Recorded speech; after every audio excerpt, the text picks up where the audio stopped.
Olá, meus irmãos, a paz do Senhor Jesus. Hoje nós vamos aí dar início a uma série de estudos bíblicos sobre o livro do profeta Ageu.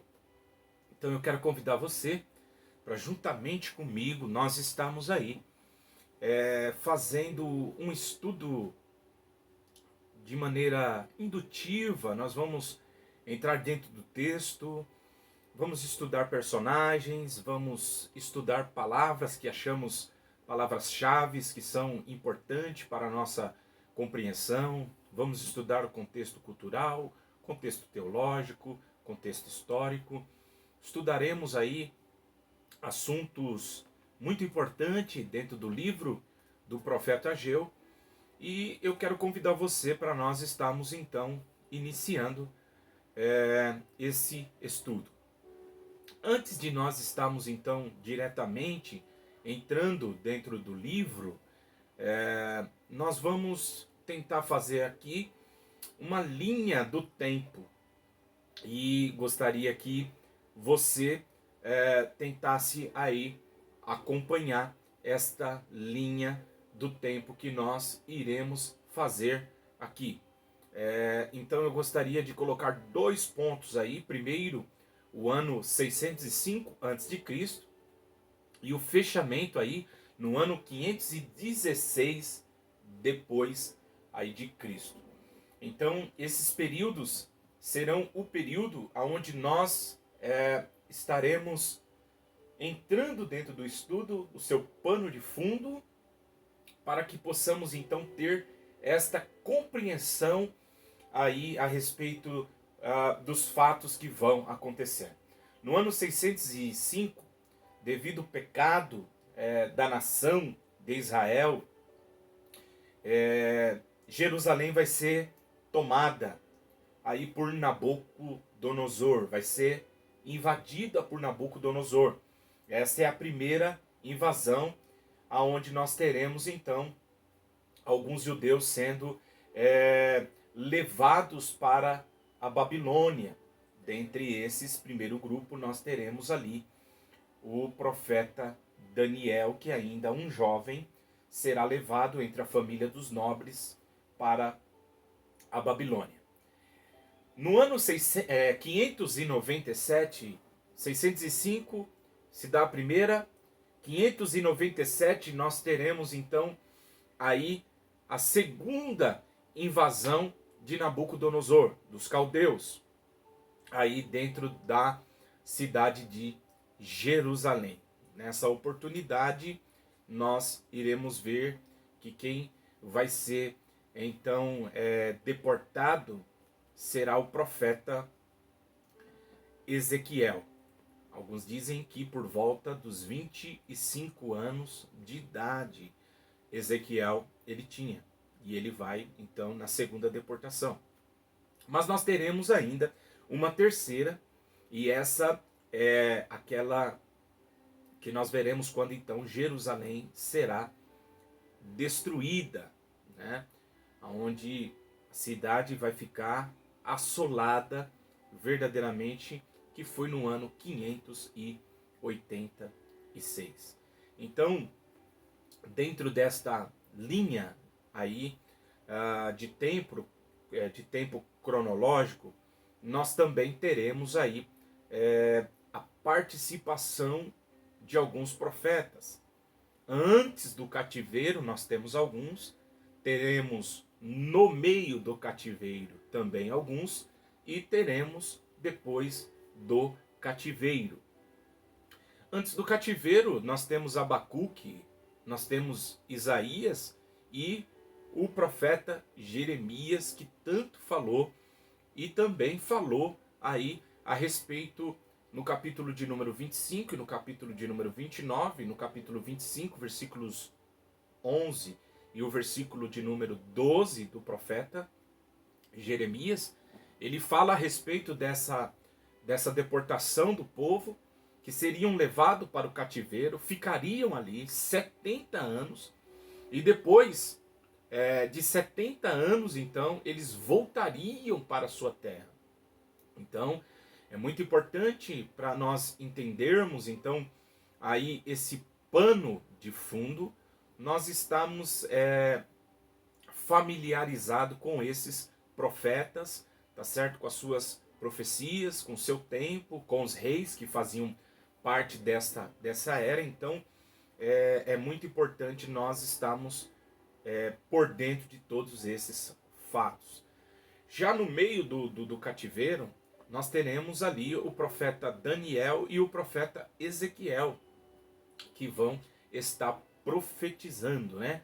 5 anos depois que o profeta Ezequiel está perto do rio Quebar, nós veremos então as margens do rio, quando Deus chama o profeta, que fazia parte de uma família sacerdotal, e vai iniciar então o seu ministério aos 30 anos de idade, assim como um sacerdote também iniciava o seu ministério sacerdotal. E nós teremos então os profetas que são profetas pós-exílicos, que será o profeta Ageu e Zacarias, que são contemporâneos, e também o profeta Malaquias. Então, observe que nós estamos fazendo uma linha aí de ordem dos fatos, certo? Então nós temos ali as 3 invasões, as 3 deportações, né? O povo sendo levado para a Babilônia. Teremos um período em que o povo fica ali dentro da cidade da Babilônia, e então nós veremos aí no ano 538 a.C. O ano 538 é muito importante para o livro que nós vamos estudar, que é do profeta pós-exílio, que é o profeta Ageu. Porque o ano 538 ele vai ser importante para nós? Porque será no ano 538 a.C. que Ciro, o rei da Pérsia, ele vai dar então uma carta ali por todo o seu reinado, para que os judeus pudessem voltar para a sua pátria. E ali dar-se-á o cumprimento das profecias do profeta Jeremias. Aquilo que Jeremias havia profetizado, como já dito aqui, em Jeremias capítulo de número 25, como nós estamos estudando, nós vamos estar então lendo esse versículo para nosso conhecimento histórico. Capítulo de número 25 do profeta Jeremias, nós iremos ver esta profecia.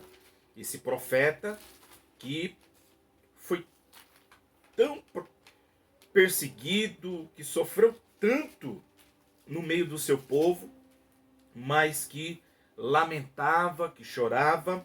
Ele era a revelação de Deus no meio do povo, mostrando o sentimento que Deus tinha através do profeta de lamentar, de chorar pelo pecado do povo, né? Jeremias é esse tipo de personagem que revela essa face de Deus no meio do seu povo, um povo que havia se apostatado, trocado o ribeiro de águas, né? Capítulo 2 de Jeremias, por cisternas rotas sujas, de água suja. Nós veremos que ele é esse profeta que chora no capítulo de número 9, esse profeta que intercede pelo povo com a sua alma, mas é um profeta que ele não vai ser ouvido, ele será apenas considerado pelo povo quando as suas palavras começam a ser cumpridas, porque ele vivenciou o início dessas profecias, né? O início do seu ministério começa com algumas visões, e Deus usa uma visão falando da vara de amendoeira relacionada ao cumprimento daquilo que Deus ele estava falando. Ele fala que esse profeta ele seria como um muro, seria como uma coluna diante daquelas nações, ou diante daquele povo, na verdade, né? O povo de Judá, aqueles que estavam em Jerusalém. O profeta Jeremias sofreu por causa da mensagem que Deus lhe dera para entregar.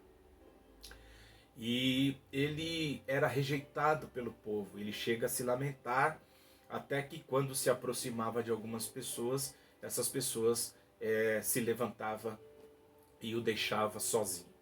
Ele diz que chegou a desejar até mesmo não profetizar mais, mas ele diz que dentro dele queimava a palavra de Deus e ele não conseguia, né, deixar esse ofício profético. Então aqui, no capítulo de número 25 do profeta Jeremias, no versículo de número 11 e no versículo de número 12, nós temos aqui essa palavra do profeta relacionado à sua permanência aí no cativeiro. Nós veremos que levantaram outros profetas, um exemplo é Hanani, que profetizava que o povo não seria levado para o cativeiro. E a Bíblia diz que as pessoas gostavam dessa profecia, porque esses profetas profetizavam que era tempo de paz. Enquanto o profeta Jeremias, ele vem para trazer um alerta de que aquele povo precisava se arrepender, de que aquele povo precisava voltar para Deus. Eles viviam apenas uma religiosidade aparente. Capítulo de número 7, nós vamos ver o profeta na frente do templo e traz uma profecia ali para aqueles que entravam dentro do templo, que eles achavam que por ter o templo unicamente ali, essa construção física, material, isso poderia livrar eles aí de todo o sofrimento. E nós veremos que o profeta Jeremias, ele vai para a porta do templo e ele pega pesado, falando a respeito do templo do Senhor, das abominações que havia dentro daquele templo, né? Deuses aí que estavam sendo adorados ali dentro daquele templo.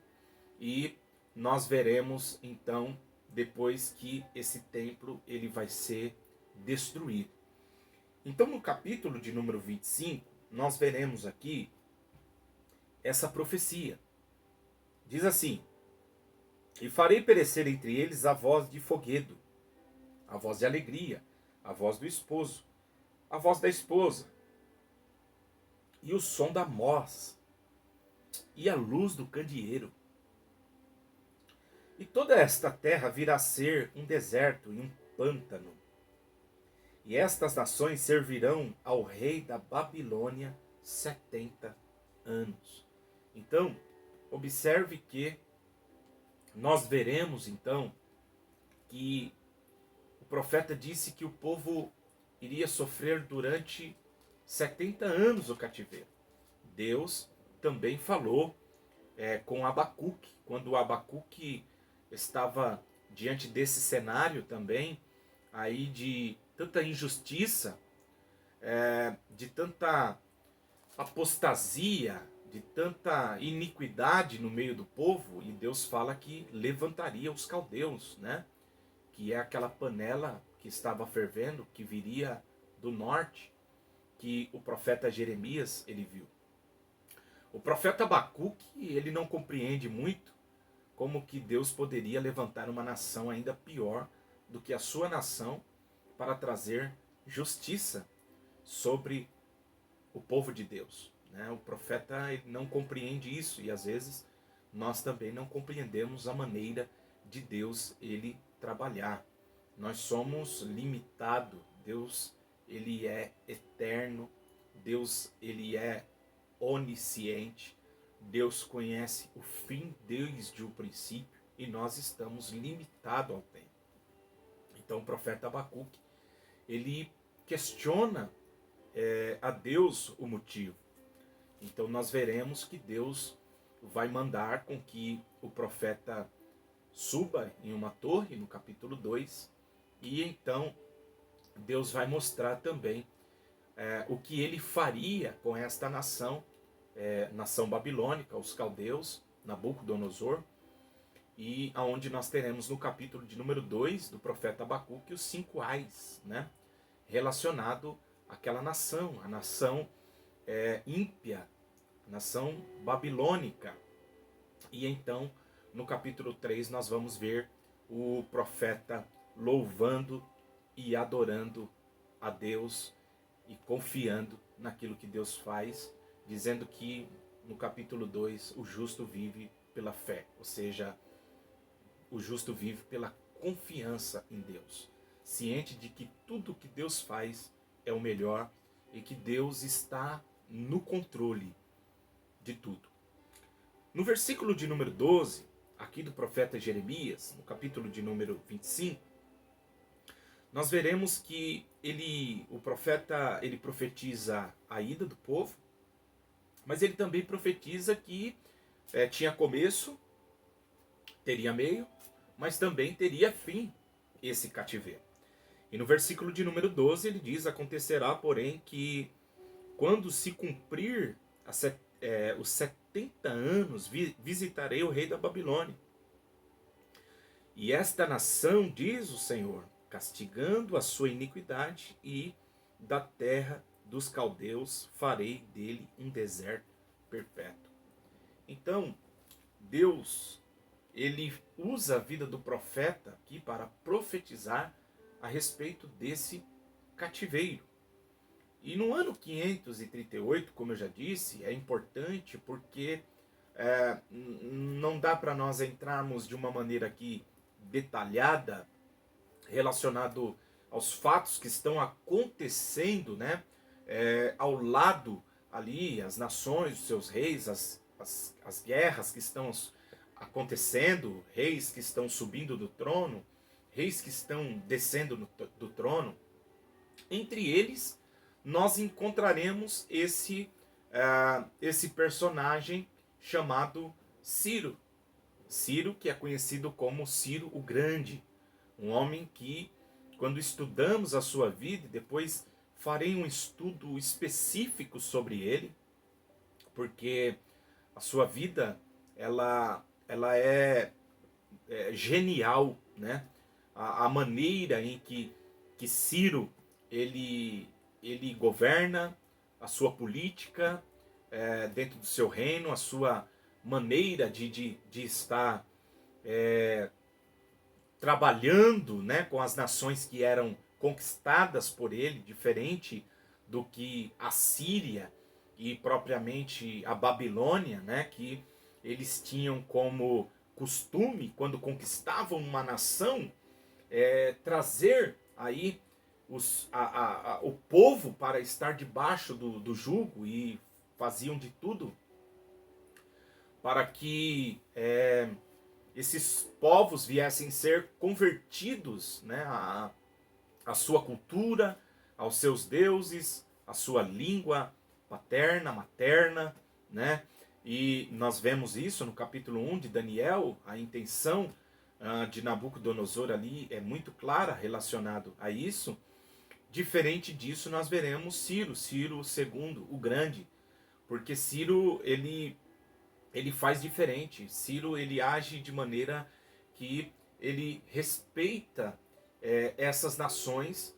Ele não é tão maligno como a gente vê os caldeus, que quando nós lemos os Salmos, no Cânticos dos Salmos lá, nós veremos ali, deixa eu ler esse salmo, para que vocês vejam um pouquinho desta malignidade que era esse povo que era mau, e Deus, ele diz, né, que ele iria aí, com toda certeza,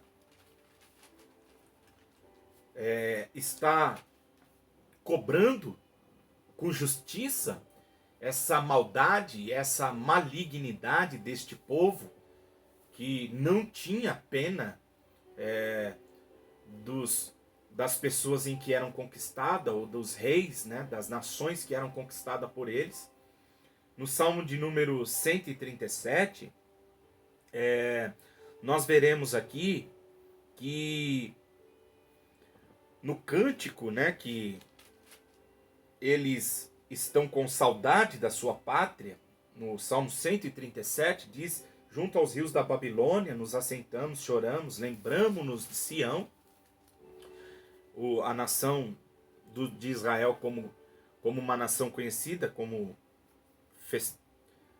festeira, de festa, alegre, de cântico, um povo alegre. Agora, no versículo 2 diz: nos salgueiros que há no meio dela penduramos as nossas harpas, porquanto aquele que nos levavam cativo nos pediam uma canção, e os que nos destruíram que os alegrassem, nos dizendo: cante-nos um cântico de Sião. E aí ele diz: mas como entoaremos o cântico do Senhor em terra estranha, né? E se eu me esquecer de ti, ó Jerusalém, esqueça a minha destra da sua destreza. Apegue-se a minha língua ao paladar e não me lembre de ti, se não preferir Jerusalém, a minha maior alegria. E aí no versículo de número 7, nós temos aqui o comentário aí de alguns comentaristas bíblicos. No versículo 7 diz: lembra-te, Senhor, dos filhos de Edom, no dia de Jerusalém, porque dizia: arrasai-a até os seus alicerces. Então diz que a nação entrou e o grito dos soldados era esse: arrasai até os alicerces, destruir, queimar, acabar com tudo. E no versículo de número 8 diz assim: a filha da Babilônia que vai ser assolada, feliz aquele que te retribuir, consoante nos fizestes a nós. E aí no versículo 9 ele diz: feliz aquele que pegarem teus filhos e der com eles nas pedras. Olha só. Então, eles desejam a retribuição, né? Porque dizem que as mulheres que estavam grávidas, suas barrigas eram aí rasgadas, e as crianças que estavam sendo geradas dentro do ventre, elas eram arrancadas por esses soldados e jogados com pedra ou com a cabeça nas pedras. Filhos eram ali mortos na frente dos teus pais. Foi verdadeiramente uma grande destruição.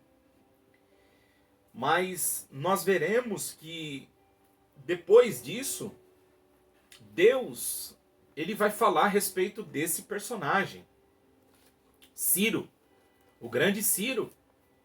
A tradição diz que Ciro, ele era filho da rainha Esther. Alguns discordam disso. O historiador Heródoto, né, nas histórias de Heródoto, ele não fala a respeito disso. Ele, dentro da sua linha aí de cronologia, não faz sentido essa colocação. Não dá para nós estarmos entrando, mas alguns teólogos aí defendem, né, essa possibilidade de Esdras, de Ciro ser filho de Esther. Dizem que aí o Mardoqueu, né, ele é levado em sua juventude para a Pérsia, e depois nós veremos ele retrocedendo para Jerusalém. Depois nós vamos mostrar os versículos aqui. E existe ali algumas referências relacionadas a esse pensamento. Então, nós temos que nos aprofundar nisso para poder estar entendendo esse pensamento de alguns de que Ciro era filho da rainha Esther, né? Porém, o que fica claro dentro da Bíblia é que ele é compassivo, pacífico com os hebreus, não simplesmente por esse conhecimento de ser meio-irmão, como alguns dizem, né? Da onde ele vai ser criado, por quem ele vai ser educado, né? Virá da linhagem de Elã, que é muito interessante quando nós então vamos estudar essa árvore genealógica, veremos que Elã vem aí da geração de Sete, né? Da geração de Sete. Alguns defendem esse pensamento porque Deus o chama de Messias, ele sendo um gentil. Isso pela lei mosaica seria impossível um incircunciso ser chamado de meu pastor, como Deus chama Ciro de meu pastor. Nós não estamos afirmando aqui, nós estamos levantando aqui algumas teses que são defendidas por alguns comentaristas, por alguns historiadores, mas é de nós estarmos estudando a vida desse personagem, porque Deus vai falar dele. O historiador Flávio Josefo diz 240 anos antes dele nascer e mais ou menos 100 anos antes aí do templo ser destruído.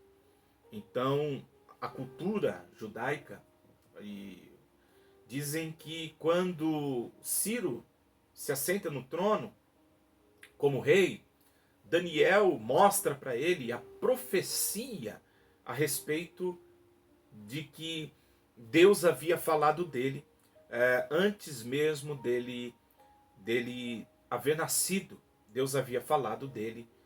E então a tradição diz que foi através de Daniel.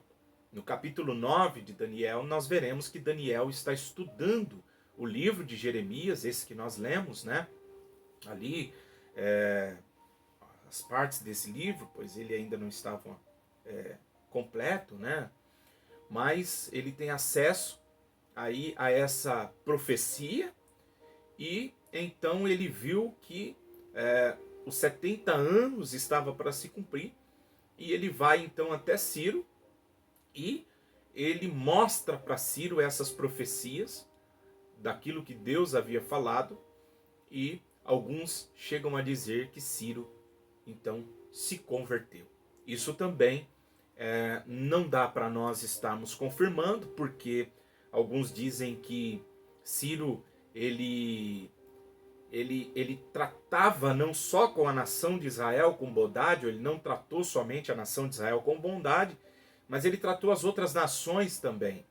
Então, uma das maneiras que Ciro se diferenciava desses reis, como nós já falamos, os caldeus e da Síria, é que ele permitia que os povos em que eram conquistados pelo exército medo-persa, eles voltassem para a sua pátria. Eles, diferente de Nabucodonosor, que levava, né, os deuses ali, as imagens que representavam os ídolos das nações que eram conquistadas, eles levavam para um templo.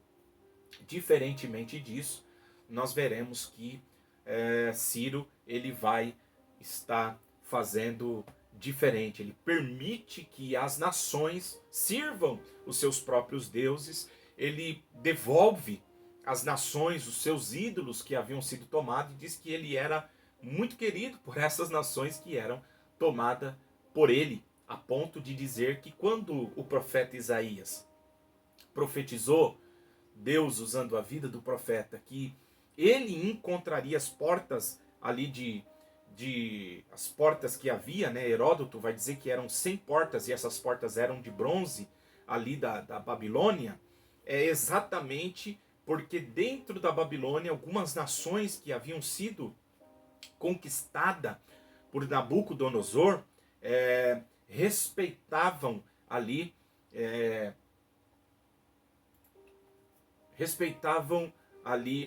essa história desse rei chamado Ciro. Então eles abrem as portas e dizem que recebem Ciro ali com cânticos, com louvores. E diz que Ciro faz um discurso, né? Hoje foi até encontrado ali esse escrito de Ciro falando para os povos que estavam ali e dentro da Babilônia, e diz que Ciro se refere ali a Marduk, né? E as pessoas, a esse Deus, como se tivesse o ajudado a conquistar, né? Então ele respeitava aí as nações, os ídolos que essas nações adoravam, assim ele também fez com a nação de Israel. Então não dá para nós confirmarmos se ele veio verdadeiramente se converter, e também que ele era meio irmão aí dos hebreus. Certo é que ele é chamado de Messias, o único gentil dentro da Bíblia que é chamado de ungido. Ungido no hebraico, né, quer dizer aí Messias. Então nós veremos aí que a vida desse personagem ela é muito importante. Deus fala que o tomaria pela sua mão, que iria à sua frente, e é desse jeito que nós veremos então acontecer, né? As profecias se cumprem. Então, no ano 538, nós veremos que Ciro faz um decreto, Esdras, capítulo de número 1, do versículo 1 ao versículo de número 14, liberando, né, através da liderança civil de Zorobabel e da liderança espiritual do sumo sacerdote Josué. Isso está em Esdras, capítulo 3, versículo de número 2. Nós veremos que 50.000 judeus voltaram para sua pátria, tá certo? Então, me desculpe, nós veremos isso no livro de Esdras. Nós veremos que ele faz essa carta, o rei Ciro, né, liberando então o povo, assim como era costume, segundo aí alguns livros e alguns historiadores, né, que eu tive acesso para pesquisa, para estudo. Depois, caso há algum interesse em alguém que está nos acompanhando e quiser, eu posso te mandar esses materiais que eu usei como pesquisa para nós estarmos fazendo essa pequena introdução, e aí você poderá ter acesso também a essas informações, né, a qual eu estou passando aqui, tá certo? Então, retornando os judeus, aí no ano 536, eles iniciaram a construção do templo. Esdras capítulo 3, do versículo 1 ao capítulo de número 4, versículo de número 5. Mas nós veremos aí, então, que no ano 530, não se sabe muito, Ciro ele vai morrer, né? O seu filho, e é muito interessante porque dizem que já esse filho de Ciro, ele já era bem maligno, mas ele vai durar apenas 7 anos no trono, e então nós veremos Dário ali assentado no trono, e Dário vai ser mais receptivo aí para o povo judeu, né? Sendo assim, nós veremos que há uma oposição. Os samaritanos vão até os judeus e eles pedem para juntamente estar ajudando o povo a edificar os muros, o que aí não aceito, porque os hebreus haviam aprendido agora no cativeiro. Eles então não se relacionaram com outras nações, né? Então eles aprenderam mesmo no cativeiro, e devido a isso então surge aí uma grande oposição. Com essa oposição, e vendo também alguns que viram a glória do primeiro templo, agora vendo, né, aquele templo sendo reedificado, diz que há louvores, na verdade o altar, né, há louvores e há lágrimas, né, e diante disso nasce também ali uma grande indiferença do povo por causa disso. Quem viu o templo nos dias de Salomão, aquela glória que era aquele templo, vendo agora, quando eles dão início, né, à construção, quando eles começam a lançar os fundamentos do templo, ali diz que eles, terminado de lançar a fundação, Alguns choraram de alegria, outros de tristeza vendo aquilo. Mas os inimigos se levantaram e aí a Bíblia vai dizer que houve uma oposição dos samaritanos e dos seus vizinhos e eles impediram a força, né? Eles brigaram e não permitiram então que o templo fosse reedificado. Então, dentro desta ordem cronológica, nós vamos ver que 16 anos depois é onde vai entrar o personagem que nós vamos estudar, Ageu, né? E juntamente com o seu contemporâneo aí, que é Zacarias, esse jovem que juntamente com ele serão incumbidos por Deus para profetizar. Esdras capítulo 5, do versículo 1 ao capítulo 6, versículo de número 22. E nós então veremos aí a conclusão do templo em 516 a.C., Esdras capítulo 6, versículo de número 15. E esse vídeo é apenas uma introdução para aquilo que nós iremos então estar começando no livro de Ageu, para que nós possamos entender então, né, aonde nós estamos pisando. Eu sei que às vezes é muita informação e às vezes fica um pouco até desconecta, né? Devido nós não termos aqui como estar colocando aqui essa linha para vocês estar acompanhando, os reis que vão estar se assentando do trono e todas essas coisas que vão acontecendo, mas aos pouquinhos nós conseguiremos aí ter a compreensão de tudo que está acontecendo. O importante é nós entendermos que agora Ageu, ele volta do cativeiro, tá certo? Então ele será esse profeta pós-exílico, que vai profetizar 16 anos depois do povo ter iniciado a construção. Por causa dos inimigos e do desânimo daqueles que haviam visto o templo na sua primeira glória, agora a Bíblia diz que eles estão extremamente abatidos e eles terão uma mudança de prioridade. Eles vão deixar a casa de Deus e vão começar a dedicar as suas próprias casas.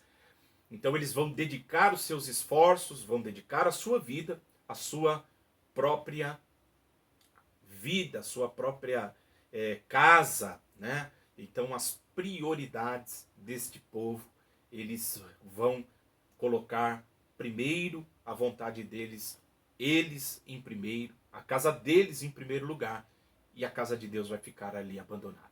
É nesse cenário que nós vamos ver então o profeta Ageu se levantando, tá certo? Para profetizar aí, para que esse povo viesse se animar e dar continuidade na reconstrução do templo ali em Jerusalém, tá certo? Então essa é a pequena introdução daquilo que nós iniciaremos a partir de agora em outro vídeo falando a respeito do livro do profeta Ageu. Até lá, no próximo vídeo, se assim o Senhor nos permitir.